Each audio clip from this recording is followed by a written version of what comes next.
and welcome back to the One Take Livecast. And joining us tonight will be Pop Socks, Mando Metalsmith, and Cameron from the band of Neoflux.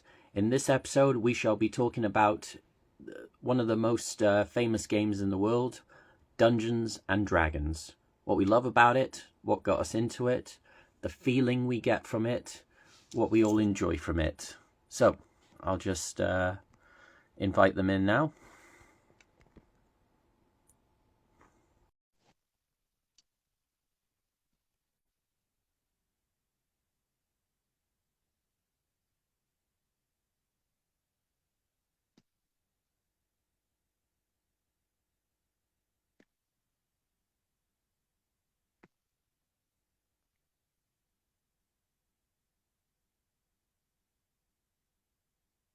Just wait for that.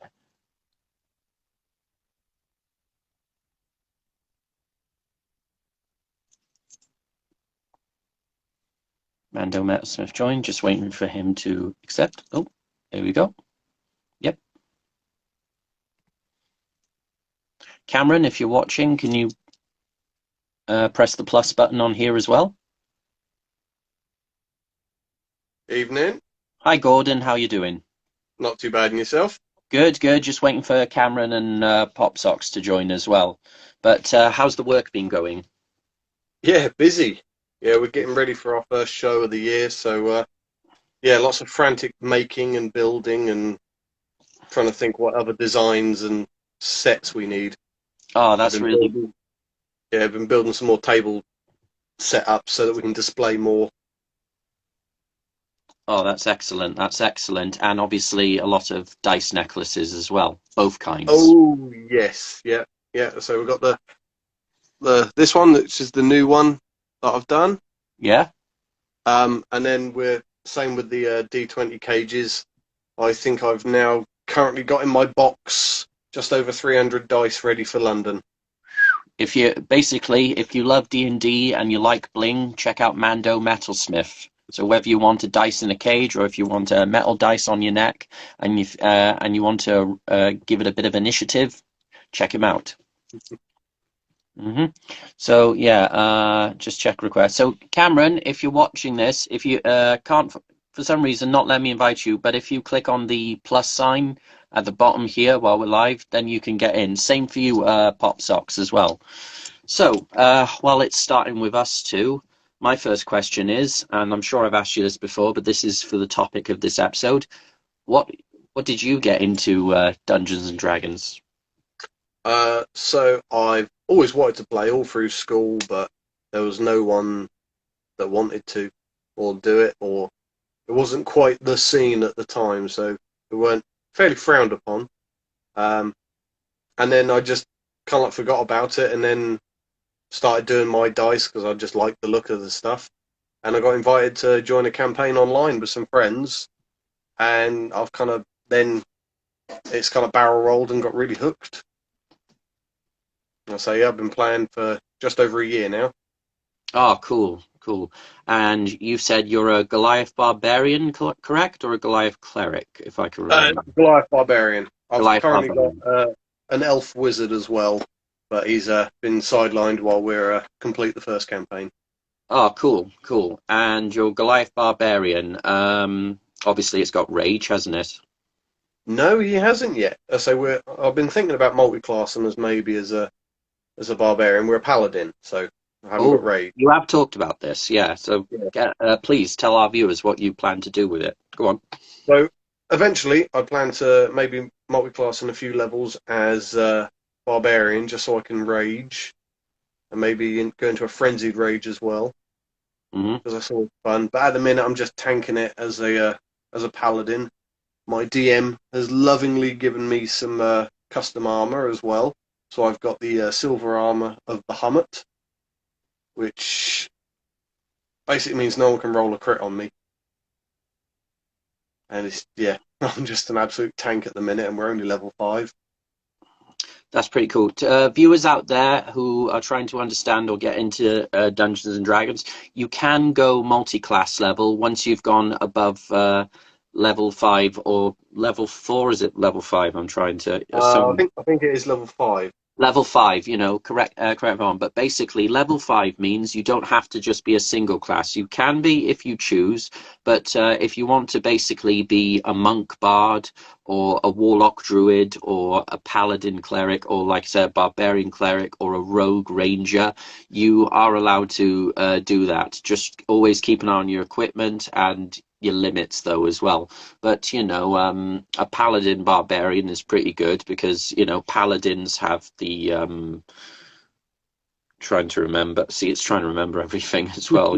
Thing I know bards got, Yeah. not, God. and if you're barbarian as well, you don't always have to go range, as Gordon put it here. But anyone looking to do Dungeons and Dragons, one thing you've got to have, and this is just my personal opinion, feel free to give yours afterwards. There is the fantasy and the storyline and the imagination is great, but you would have to put up for anyone that has difficulty with the math. So remembering, a dice, remembering Yeah. a D8 or a +1, attack saving. So there is a bit of math involved into this, and you've got to have basically you can do it, but it's if you can commit to it and if you can handle it. I'm sure you can, but that's the side you've got to have as well is the math. Oh yeah, and we use the Roll20 site. So the DM has lovingly put all of our attacks into a chart so that we Hmm. can just click them, and it rolls the right amount of dice with the right amount of add-ons, whatever. So just although my great axe always seems to roll smite. While talking about campaigns, this is one question. Has there been anything in your campaigns, like has there been like a best moment, whether it be a find, a kill, a persuasion, a success? Has there ever been a standout moment while you've played D&D and you're very proud of? Yeah, one that always comes to mind. Our wizard decided to get. I think it was ghasts had all come round him and basically turned him into a wet noodle. Hmm. We defeated the ghasts, me and I believe it was our fighter. I ended up picking up the wizard as we started walking. Hmm. A door comes on. I push the door and get stuck to it. There's a mimic, and our our wizard was still conscious enough to cast Tasha's hideous laughter on the mimic door. So you've got me with a hand stuck to the door, the wizard on my shoulder. I'm hacking at the door with my axe. The rest of our party are on the other side of the door, which eventually opens and we fall in with this mimic stuck to my hand, which is howling with laughter. We're howling with laughter because of what's going on. And there's just me hacking at this door with my axe with the wizard on my back. That's Uh, amazing. that's probably my the standout moment, and that was quite early on in our campaign. Ah, cool, cool. I'll go back to that question. First of all, Cameron, how are you?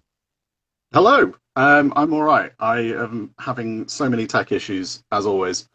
I'm not even sure if the headset I'm wearing, which was previously connected to the phone, is actually picking up my voice, or whether it's the phone picking up my voice. So Well, we can apologies hear for you. audio. Well, we can hear you, so that's good. So the same question I asked Gordon here, by the way, Gordon, Cameron, Gordon. Good to meet you I properly. Check out his stuff, listen to his band. There you go.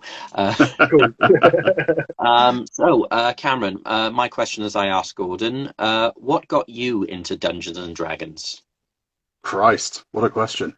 Um, I was thinking about this the other day because I thought I'd got into D&D a bit randomly through sort of YouTube suggesting a live play show back in I want to say 2015, and that had kind of got me watching it. It was I think it was Cryotic or something, pre all of the shit coming out about him, and I kind of just enjoyed how off the wall it was.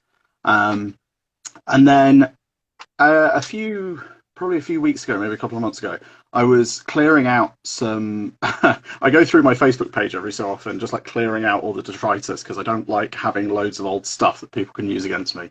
And I found a post I'd made way earlier than that, pre-university, and it was me talking about. It must have been fourth edition, me kind of learning rules and writing up a character while listening to a band or something. And I don't think that ever actually got to being in a game, but somebody had clearly introduced me to D&D like years before I was even sort of cognizant of playing it.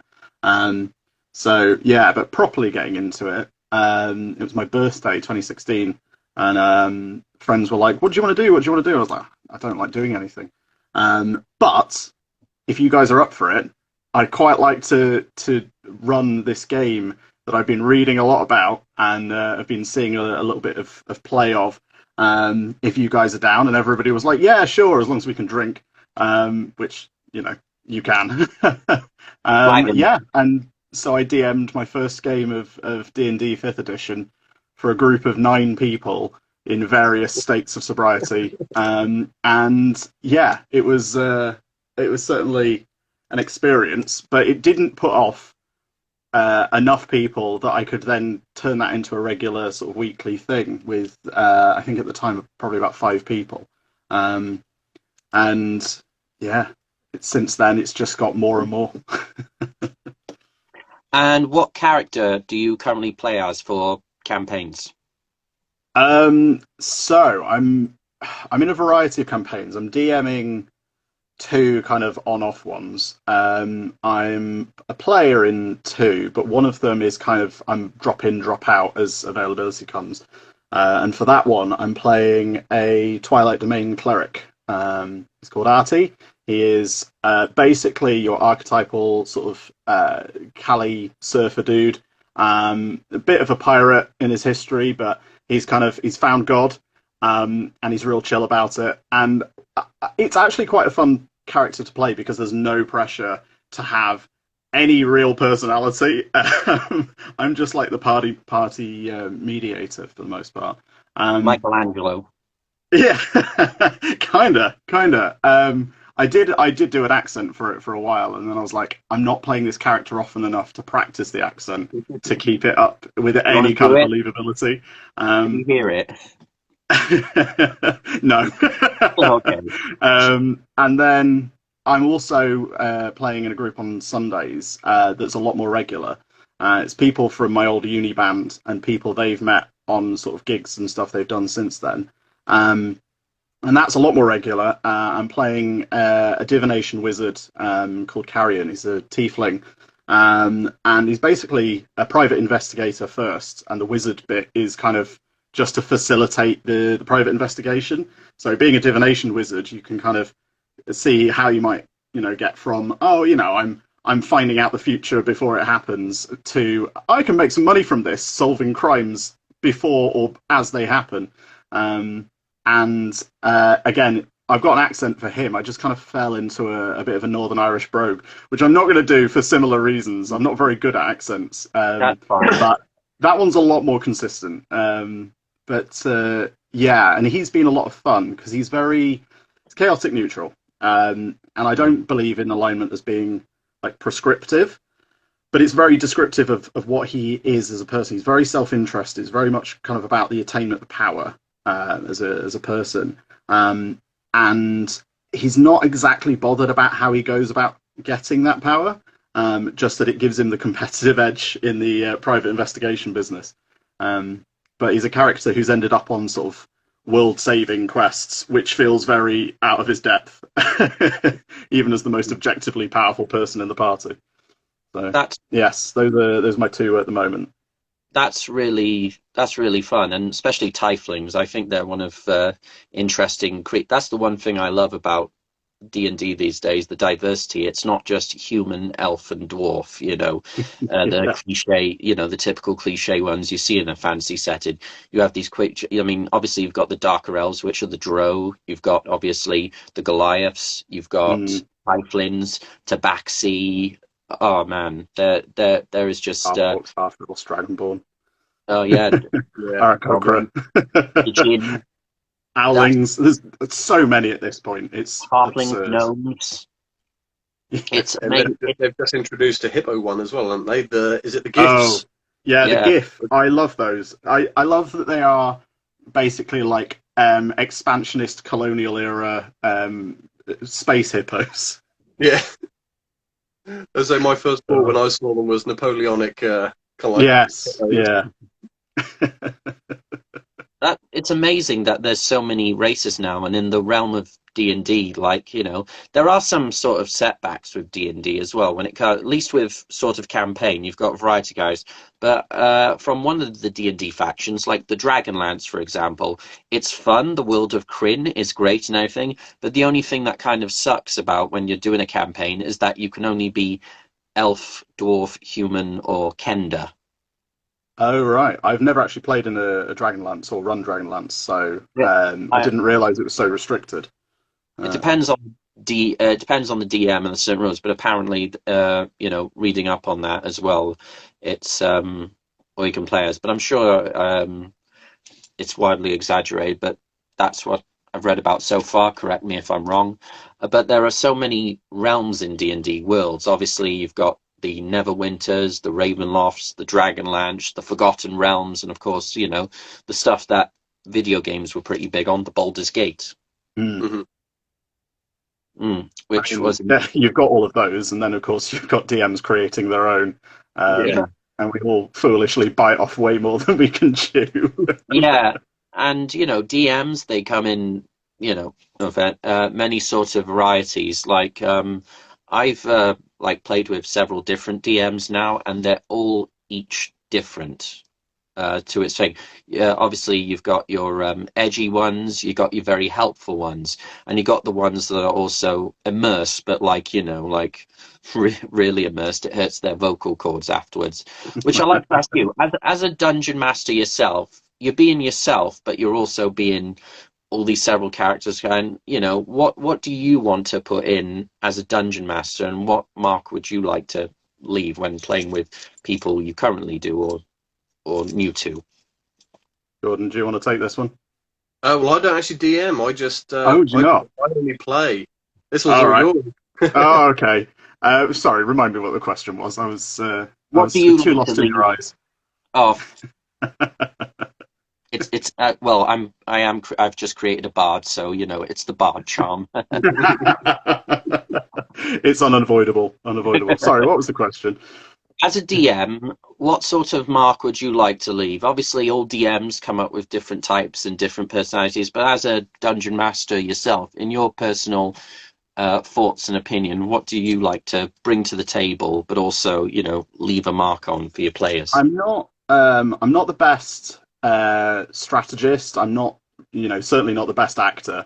Um, as all of my players can probably attest. What I really love doing as a DM is, trite as it is to say, I love telling stories. I love kind of weaving these narratives, building these worlds, and having the players kind of roam around in this little sandbox that I've made, and kind of get to have their wish fulfillment.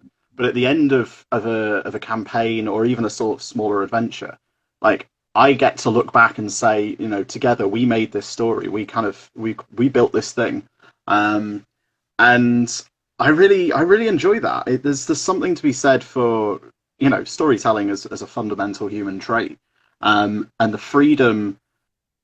The thing about D&D is, and this is true for any tabletop RPG, to be honest, but you have this freedom to kind of do whatever you want, but the rules and the pre-existing lore and stuff does give you enough of a structure, enough of a skeleton on which to kind of build all of that, that you do find like the creativity is easier because you've got that pre-existing skeleton to kind of drape it off, right? So being able to tell those stories and kind of guide your players towards, I'm not.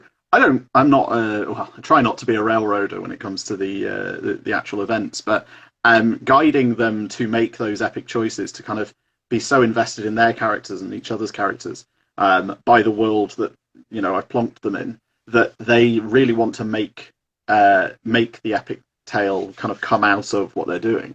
I think that's my main draw personally, and what I kind of hope to impart on my players is that they have a good time, but they come away with things that they could only talk about as a result of playing D&D. Not sort of the sort of thing that you could get from a video game or day-to-day life. Like they come away, and they do. Players will recount those those moments that they can only get from D&D years later, and then they have to explain to their non-D&D playing friends why those things are so fun, and it's kind of, oh, you had to be there kind of moment.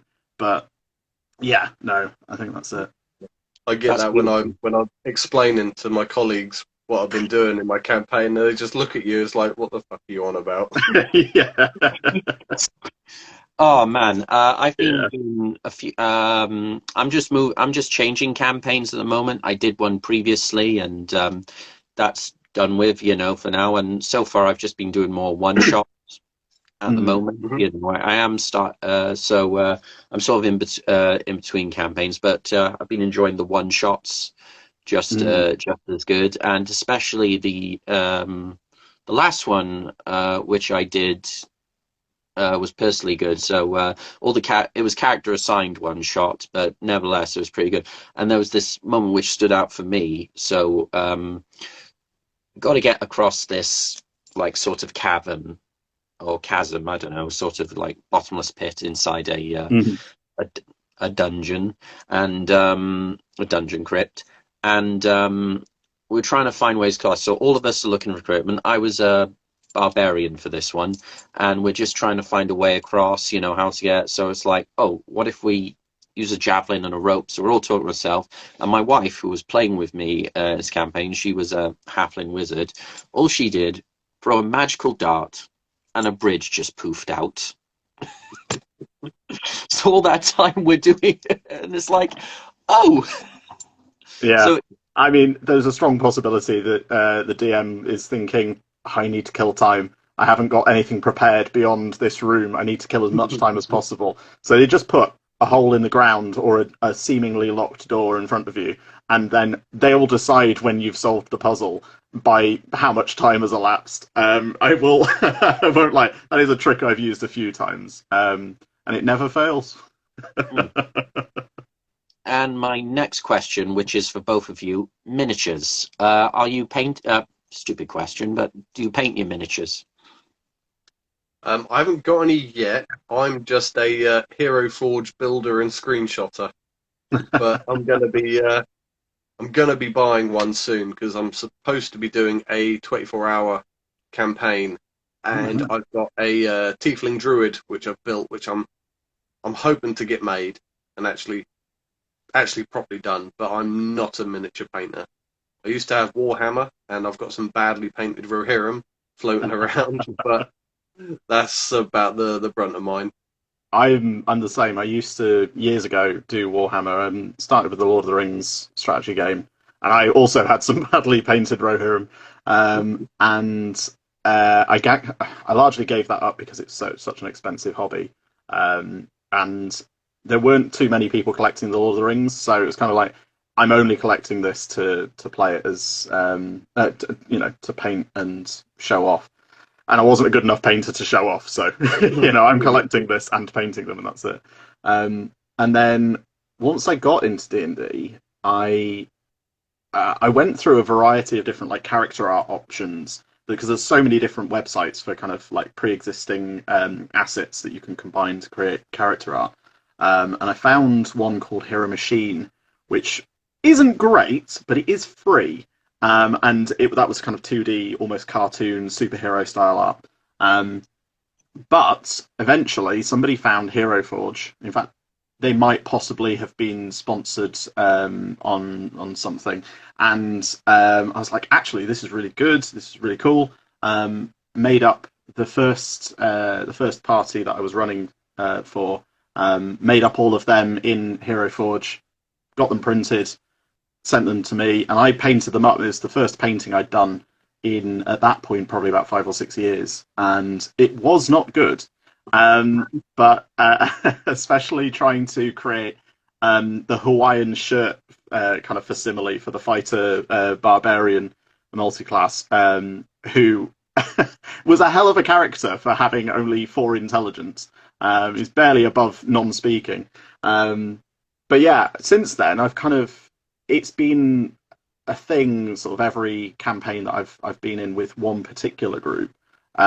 We always kind of go down the route of, are we going to be playing in a live context enough to justify miniatures? Because we play online a lot, given we're friends from uni and we're now spread out across the country. But yeah, I personally like them, and I do enjoy painting them, but I'm not very good at it. Partly because I'm colorblind, partly because it's just a skill I've never really honed. But yeah, I have I have two in particular. One of them, I'm not sure how well the camera will focus on this, and I don't have much in the way of lighting. But it's a half-elf hexblade that I had for a campaign a few years back. And I also have a little mini me. It's a bomb. With a guitar. And I painted that. That was back before I got an undercut and had short hair for a while. So I was like, every time my hair changed or my guitar changed, I would change the model on Hero Forge. But eventually, I just bought it. I was just like, why do I have this in Hero Forge and for no other purpose than my own vanity? Why not buy it and make the vanity even more real? And yeah, I've got that now as well, and it's just a nice little thing to have on your desk. It's just a mini me that you've painted. You laugh about vanity, but I created myself on Hero Forge the other day as well. I did too. I made my rogue fighter, or fighter as I'm going back to the character, made me look like too. It's imagination. It's kind of like what with the boys playing blanket cloak again. Yeah. Yeah. But, the thing is, Hero Forge is really useful for like NPCs. So even though I'm not playing in person for the campaigns that I'm DMing for frequently, because I'm using like Roll20 to play online, I'm creating character tokens and NPC tokens and stuff. And also updating a Discord channel with all the lore and little tidbits of about NPCs that the characters have discovered, and using Hero Forge to make a rendered, coloured version of these characters is much easier and much better than finding specific like character art that take from Google Images. You have to spend so much time narrowing down like exactly what you want, and you always have to make compromises when you do it that way. Whereas Hero Forge, it's certainly got a style to it that I'm not the biggest fan of for those kind of character art things, but I can customize it so much that it definitely looks how I imagine those characters to look. Which you could argue the whole point is it's supposed to be imagination, and the players should have their own interpretations. But I know from experience that players need that little boost to kind of know where they're at with a character, because otherwise they typically have their own ideas that are like the opposite of what I've actually said. The number of times I've introduced characters that are female or non-binary, and for some reason the players have just kind of glossed over that bit that I've said, and they're just and they keep using masculine pronouns, and I'm like, if something as present in the language that I'm using as gender can be glossed over and ignored, I'm pretty sure they have not listened to any of the characters' other like physical traits and descriptors. So having that like very specific art does kind of give a really good reference point, I find. Yeah, and it's great that there's a digital platform for D&D now and everything, but this is just for me. I mean, I can't play it online unless it's like the old video games like Baldur's Gate or Forgotten Realms. Yeah, but honestly, I like to do it old school. There's the sheet, there's the pencil, there's the miniature, there's the dice, and there's a table, and there's the dungeon master doing all the thing and everything. That's just how I like to do it. It's the same. That's just me. That's just me. Everyone else who wants to do it that way, absolutely no problem. That's just me. I just like that feeling of being on a table, hearing that dice roll, rubbing out or writing in. It doesn't get beaten by online play. It's the online thing is to kind of so my Tuesday group, which is a group I started with way back in uni, and we've sort of maintained not always weekly, but as weekly as we can make it sessions for the past 6-7 years now. We started in person, and that was fantastic. And then obviously we moved to different areas of the country once we all graduated. So we kind of moved it online and migrated all of it online for sort of, our weekly sessions. But we know that you can't, even with like our faces up on Discord or Zoom or whatever, you can't kind of capture the same feeling of it. So what we do is we arrange sort of every couple of months or so a weekend where we will all convene on somebody's house, and we play basically just a weekend solid of D&D. With other bits, we'll go out for dinner. We'll sort of, if there's local activities we can engage in, we'll do that too. But we're kind of there to get the most out of being in person as a group, and we get so much more done. There's a lot of like little obstacles I find, and I don't know if anybody else finds this, but there's lots of things that add up to make the sort of online sessions when you play them be just slow, and they're not as dynamic, and as a result, like the characters don't get as far in their story. Whereas in person, we blaze through it. So as a DM, that's kind of nerve-wracking because I suddenly have to prepare a lot more content in advance. But some of the stuff I've done sort of night before, when I've been kind of mid-weekend, it's Saturday night, I've got all of Sunday to prepare for.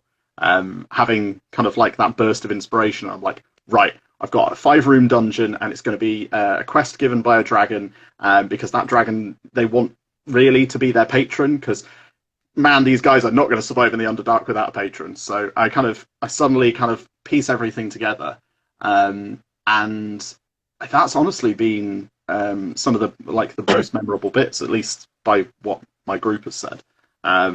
So yeah, online it's a placeholder. I think for some people it means they can get over the social anxiety of being in person, and certainly over COVID lockdowns it was a necessity. But it's not the same. It's not the same. Yeah, I kind of got into it properly the last year or so. I mean, now and again I played one shots in a teens, or when I was like at a convention, or there we go. But this is the time I've been properly immersed in D&C. I've even bought my own dice and miniatures, for each character I do and everything. And I don't know, I find D&D quite therapeutic. Even if one game I've been on I didn't like it, or just didn't like the way it was going, there's just something about it. And I don't know, it's like I kind of wish, because I'm older than both of you, so I kind of wish there was like you said, after school clubs. But my next question or statement, or whatever the grammar police want to put it, what do you think of shows like like on YouTube, like Critical Role, or shows like Stranger Things have done to expand this universe? Like, it was always there and it was popular, but to make it grow more. It's certainly made it mainstream now. Like, that's it. It's certainly, people accept it more as like, oh, you play D&D, cool. It's not a case of, oh, you weirdo. Yeah, that's exactly it. But yeah, it has. It's just made it more accepting. People, especially, yeah, exactly. Eddie Munson, people love him. Yeah. He's going to be at London Comic Con in a couple of weeks when I'm there as well. So see if I can bring some dice at him. Eddie Munson, as well as a character, has both managed to popularize. Like, Stranger Things obviously brought D&D sort of back from the brink a little bit. It's a combination of factors. I don't think you can say one thing. But Eddie Munson in particular has kind of both popularized metal and D&D in a character that everybody loved, because he terrifically acted, but also was just like so full of heart. And then things happened that I won't spoil for anybody who somehow hasn't watched it yet. But yeah, like, as a character, he's really popular, and he just shows that these things are, people get really into them, but people get really into sports, and people get really into fashion and makeup. People get, all these things that have been mainstream and popular forever. You're only a nerd when you're doing something that isn't already mainstream. And I think, Stranger Things, Critical Role, similar kind of stuff. It's made... The cartoon. Yeah. like D&D is no longer a nerd hobby. Arguably, it never was. In that it's just kind of a, it's an extension of storytelling, and board games, and people play Monopoly. People tell stories all the time. People play Twister. Yeah. Yeah. But it's not a nerd thing anymore. Like No. cool people do it. Like Vin Diesel. And I think chess. there's I mean, chess is, it's a board game, and that's been around for many years, and like you said, Monopoly as well. And if D&D becomes like it's there. I mean, I got into it because of the cartoon. I thought it was just a cartoon in the first place. Like, I'm older, so. And then I found out it's a board game, and then obviously you got the original board game with all the things, and then I realized, oh, there's so much more to it. So it's grown. And with the movie coming out this year, that'll be another thing as well. It won't be like that Jeremy Irons film. No. Oh, I love the Nothing old else school could be. Dungeons and Dragons. I'm Just not when sure you how I look back feel on about it, you can the upcoming think, film. right, that character's that class, that character's that class. And I couldn't think of any of it. All I just found Jeremy Irons too distracting. I'm like, oh wow, this is Scar. This is when Scar doesn't have his litter box. Yeah, I'm not sure how I feel about the upcoming film at all, because I feel like I mean, it's clearly like, oh, D&D's popular now. We can make a film and it will do well, because a lot of people would come just to kind of support that IP.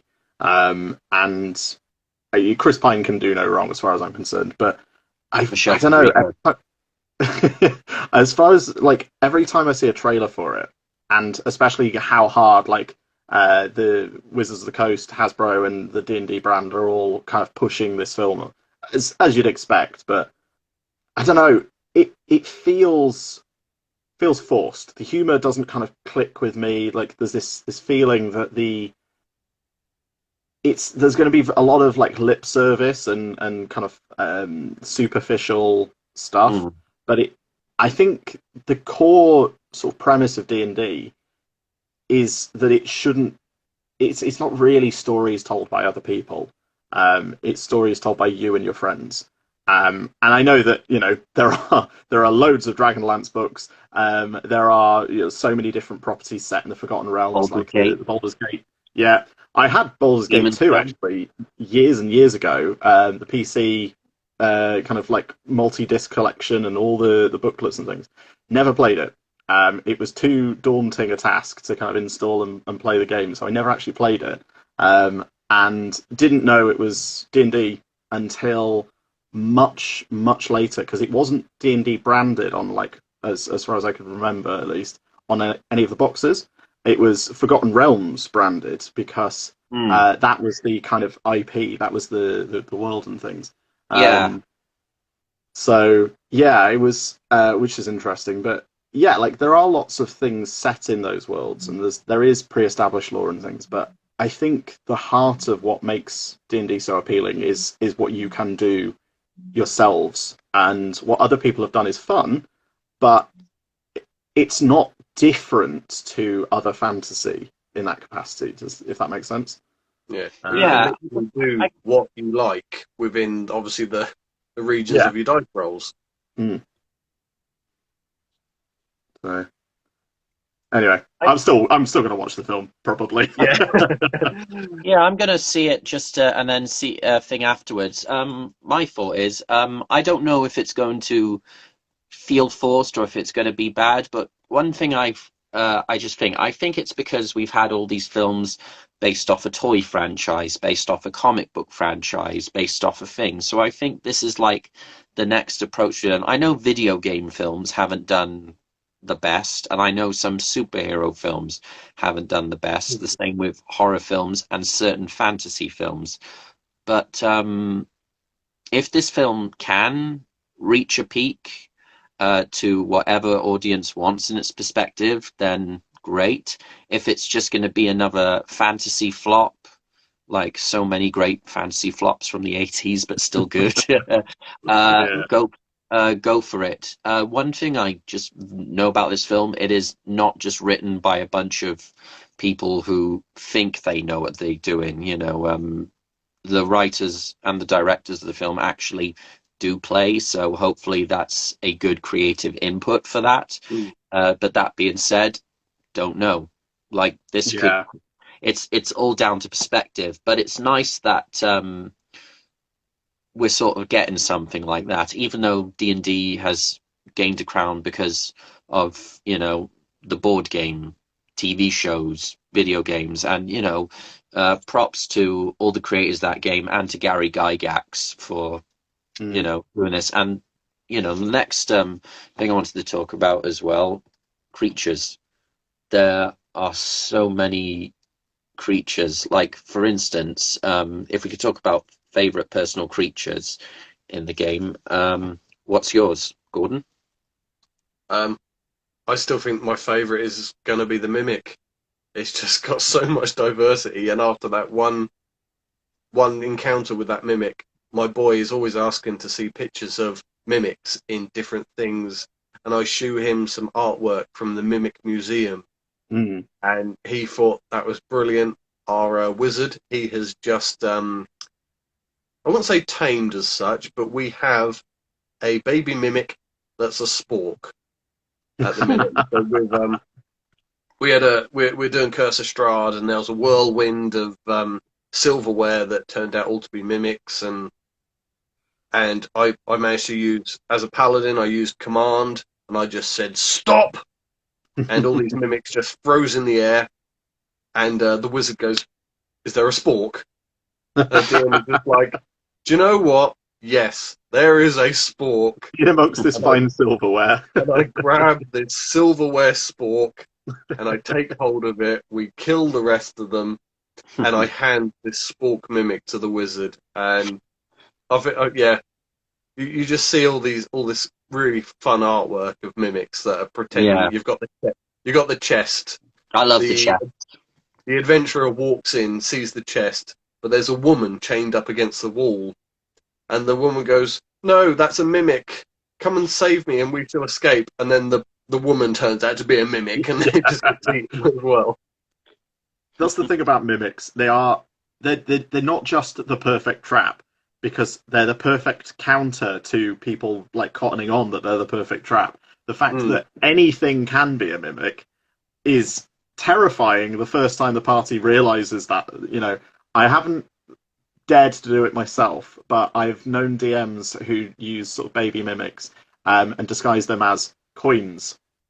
So then the party naturally puts the coins that they don't realize are mimics in with all of their other coins.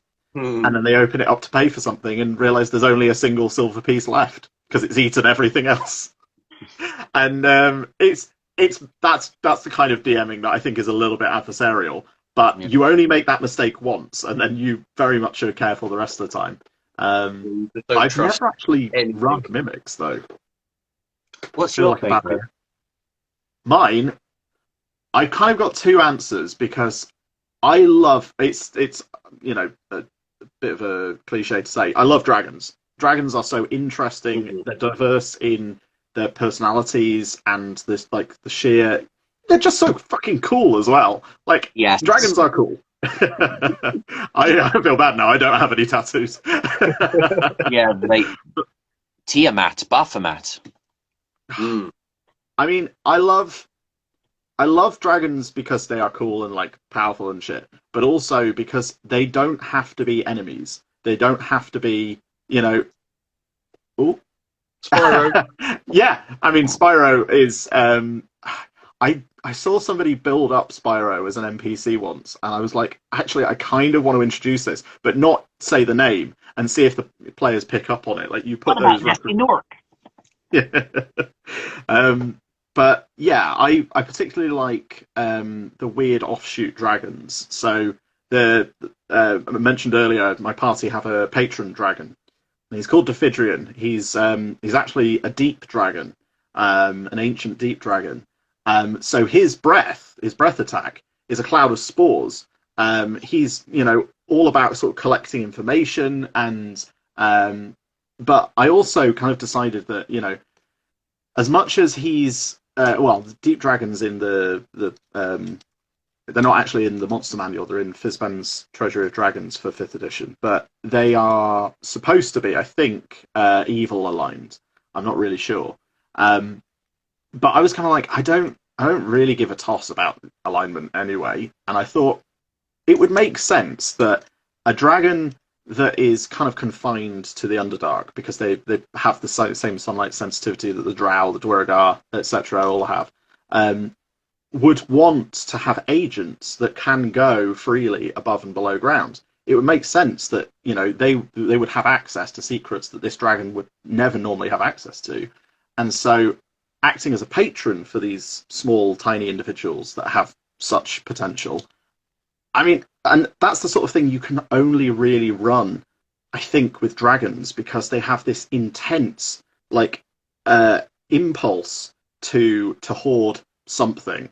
Whether it's gold, whether it's information. Well, that comes from Tolkien. And the power to actually do it. But the best creature I've ever actually run, that this dragon aside, was a Starspawn Mangler.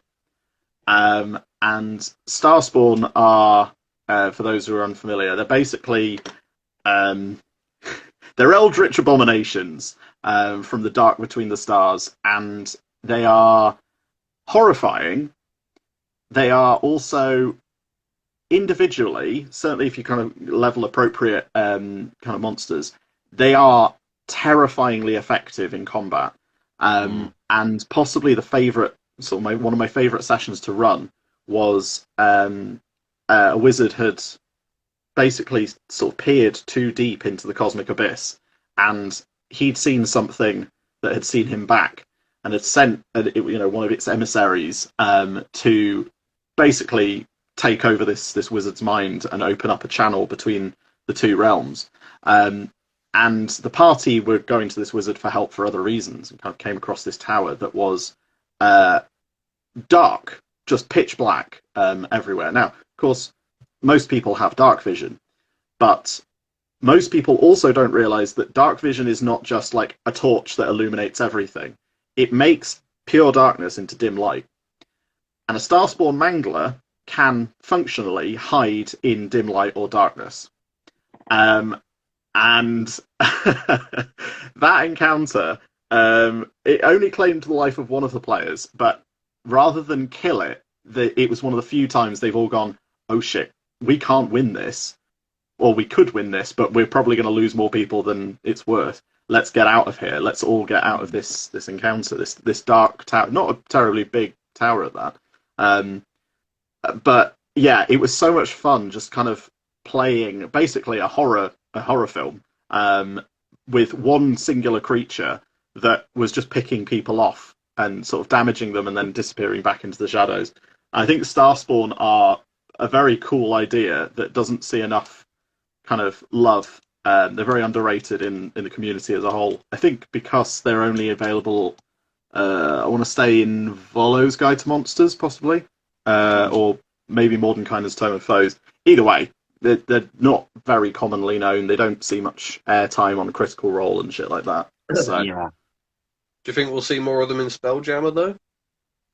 An excellent question. I haven't seen anything much from Spelljammer now. The marketing for that has kind of died off. But Spelljammer would be the perfect kind of context for them, because that's basically impinging upon their home territory. But I don't think I've ever seen anything from the Starspawn in those contexts, and I think it's sad because they're such a cool idea, but the more like eldritch and sort of Lovecraftian elements are often, I've noticed, kind of not played up in D&D, certainly like the official stuff. And I think it's because they don't want to kind of have too many comparisons with Call of Cthulhu, Trail of Cthulhu, those sorts of games, because they know where the strengths are. And if they play too much into the Lovecraftian side of things, I think they're worried that people will start drawing too many comparisons and go, actually, why aren't we playing this game instead? Which, yeah. That's really cool. I mean, me, I do love dragons and I do love things, but the creatures for me which really stand out are the beholders. Yes, Yeah. it's got to be. I have not seen a beholder in other fantasy genres. I love, what happened if you put a Gorgon and a Cyclops if they had a big purple baby. Well, there's other colors to it as well, but as you can see, so yeah, I really like beholders, and I don't know, they just stand out. And come on, they're on the cover of the Monster Manual, so that really thing. But yeah, beholders. I believe, and I could be wrong about this, but I believe they're one of like D&D's original sort of inventions. So there's a lot of Yes, things that the archetypes taken from fantasy. yeah. But beholders, mind flayers, and can't remember what else are things so unique to D&D that technically they're licensed intellectual property. So it makes sense that they would play them up. But they are just very cool. Like conceptually, they're horrifying. Yeah. And I love that they all think they're the pinnacle of beholder kind. They This can be quite narcissism difficult to taking flesh. fight as well. We only defeated one the other week because we dropped a bookcase on it. It was it was too focused with pointing its anti-magic cone on our wizard down on the floor, and our bugbear fighter literally just ran into a bookcase and pushed this bookcase down on top of the beholder and the wizard, and the typical wet noodle wizard laying under there had to be rescued. And yeah, we then defeated the beholder, but it was a little bit fun to start with. Of course, the wizard can't teleport away from that situation because the anti-magic cone. So... Yeah. Well, because initially he'd used it was a spell to basically make a gust of air, and it pushed the beholder to the ceiling. And then, of course, he turned his anti-magic cone and just started drifting down on top of him. Yeah. Yeah. I think we ended up harvesting about 6 of the eye stalks in the end. I think that's the cool thing about them as well, is they've got... I mean, the eye stalks themselves are a cool idea, but the fact that they are so usable, like as legendary actions and between turns and stuff, means that a single beholder, unlike many other sort of high-level creatures, can be an encounter all on its own, because it can completely nullify spellcasters if you're not careful about, positioning. And it can target pretty much anybody that it can see between its own goes, with potentially like instant death. Yeah. So it's one of those few things that is like very much a one creature army. I've never run a beholder because I've not had a sort of party get to a high enough level and be in a context where it makes sense. It's the eternal problem is nothing ever quite lasts as long as you want it to. But I'm excited to run them in future. I've got a couple of situations where I'm like, here's a great idea for a beholder. Finally, one of the things, while we've been talking about D&D, with the things you both got coming up, can you please both plug in what you both got coming up, Cameron? So I've actually not got a great deal coming up personally. Neon Flux played a gig a couple of weeks ago in Grimsby. We haven't got anything immediately lined up sort of for the next couple of months. But my other band, This Is Real, if you're Bristol based, we've got a number of gigs coming up. The Exchange, the Thunderbolt, Louisiana. 1st of April especially, we've got a gig with Buried in Bermuda, who are a band I was playing with when they first started out. So they're finally sort of launching an EP, and now with a different band, I'm supporting that, which is going to be quite cool. Apart from that, not really. I do music stuff generally. So, follow my page and occasionally I'll get round to posting something. And Gordon? So in a couple of weeks, I will be at London Comic Con with my trade stall, selling all manner of my nerdy stuff, as well as some Iron Age style jewellery. Ooh. And then on the 3rd of April, I will be partaking in a 24-hour D&D session, which we think is going to be online. That'll actually be run by Nidhogg and Mead, based in York, who are the guys Ooh. that I play D&D with every Monday. Yeah, I'll have to check and that out. Cameron, if you want to get yourself some bling, seriously, go check out Gordon's page. Get yourself one of these cage dice That is very necklaces, cool. That is as well very as cool. seriously, they're really great. They are, and get one of those as well. Imagine playing them, live and everything. But honestly, gentlemen, we shall have another episode where we talk more about Dungeons and Dragons. I feel like there's more to talk about with it as well because it's such an infinite expanse of the franchise. But thank you for being on tonight's episode, and it's been lovely getting your insight and this world of D&D. But there will be another episode where we shall do it again and talk more about it. But Thank you for having us. viewers, Yeah. please check out, as said, Cameron's work, and as said, Gordon's work. If you have any questions about D&D, my answer is learn as much as you can, but in your own time, because it's a nice, fun game to learn. But Expect everything. and expect everything and nothing.